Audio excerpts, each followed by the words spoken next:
Hello friends, welcome to my channel. ఈరోజైతే మనం ఈ వీడియోలో ఏపీ డీఎస్సీకి సంబంధించి త్వరలో మెగా డీఎస్సీ అని చెప్పేసి, అదేవిధంగా తక్షణమే ఉపాధ్యాయుల పోస్టుల భర్తీ చేయాలని చెప్పేసి, సో ఈ 2 టాపిక్స్ గురించి అయితే కంప్లీట్‌గా డిస్కస్ చేద్దామండి. వీడియో అనేది స్కిప్ చేయకుండా అందరూ లాస్ట్ వరకు అయితే చూడండి గైస్. మన ఛానల్‌కి ఎవరైనా కొత్తగా వచ్చితే మాత్రం సబ్స్క్రైబ్ అయితే చేసుకోండి. డైలీ ఇలాంటి అప్డేట్స్ అనేవి మన ఛానల్‌లో అందుబాటులో ఉంటాయి. Without any wasting the time let's begin the video. ఇక్కడైతే చూడొచ్చు, తక్షణమే ఉపాధ్యాయుల పోస్టులు భర్తీ చేయాలని చెప్పేసి అయితే డిమాండ్ అయితే చేయడమే జరిగింది.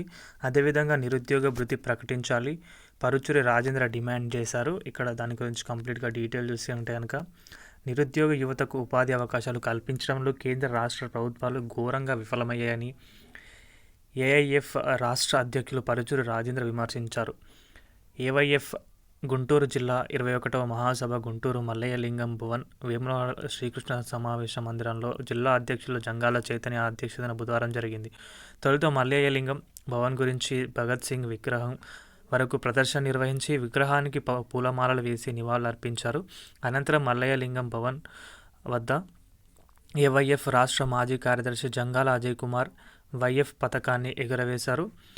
ఇక్కడ చూస్తే అనంతరం జరిగిన సభలో ముఖ్య అతిథి పరుచూరి రాజేంద్ర మాట్లాడుతూ, రాష్ట్రంలో కూటమి ప్రభుత్వం ఇచ్చిన హామీ మేరకు తక్షణమే డిఎస్సి ప్రకటించి నూతన విద్యా సంవత్సరానికి ఉపాధ్యాయ పోస్టులను భర్తీ చేయాలని డిమాండ్ చేశారు. ఈ నెల 15న జరిగే కేబినెట్ సమావేశంలో నిరుద్యోగ సమస్యలపై చర్చించాలని, నిరుద్యోగ భృతి ప్రకటించాలని, అమరావతి రాజధానిని ఫ్రీ జోన్ చేసి 26 జిల్లాల నిరుద్యోగ యువతకు ఉద్యోగ ఉపాధి అవకాశాలు కల్పించాలని కోరారు.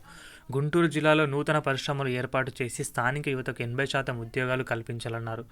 ఏవైఎఫ్ జిల్లా అధ్యక్ష కార్యదర్శులుగా జంగాల చైతన్య, ఎస్కే వలి మాట్లాడుతూ, వాలంటీర్ల విధుల్లోకి తీసుకుని వారికి ₹10,000 గౌరవ వేతనం ఇవ్వాలని విజ్ఞప్తి చేశారు.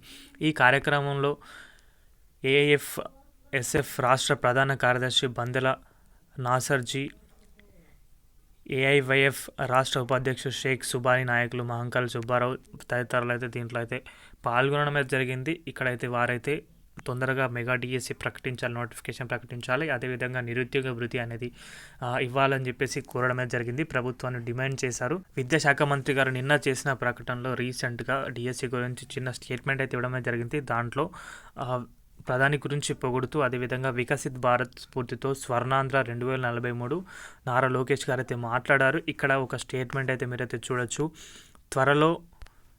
త్వరలో మెగా డిఎస్సి విడుదల చేయనున్నారని చెప్పేసి చెప్పడం అయితే జరిగింది. దీంట్లో భాగంగానే ఇక్కడ చంద్రబాబు ఒకే సంతకంతో ₹1000 పెంచారు, త్వరలో మెగా డిఎస్సి విడుదల చేయనున్నారని చెప్పేసి స్టేట్మెంట్ అయితే ఇవ్వడమే జరిగింది. సో దీని ప్రకారం అయితే డిఎస్సి గురించి ప్రభుత్వం పట్ల ఒక ఆలోచన అయితే ఉందని చెప్పేసి చెప్పొచ్చు. ప్రతి స్టేట్మెంట్లో కూడా డిఎస్సి అనేది మెన్షన్ చేస్తున్నారు. అదొక హాట్ టాపిక్ లాగా ఇప్పుడైతే మారిపోయింది ప్రభుత్వం దృష్టిలో. బట్ ఇంకా దానికి సంబంధించిన నోటిఫికేషన్కి అయితే ఎలాంటి క్లారిటీ లేదు, ఎలాంటి నిర్ణయం అయితే లేదు.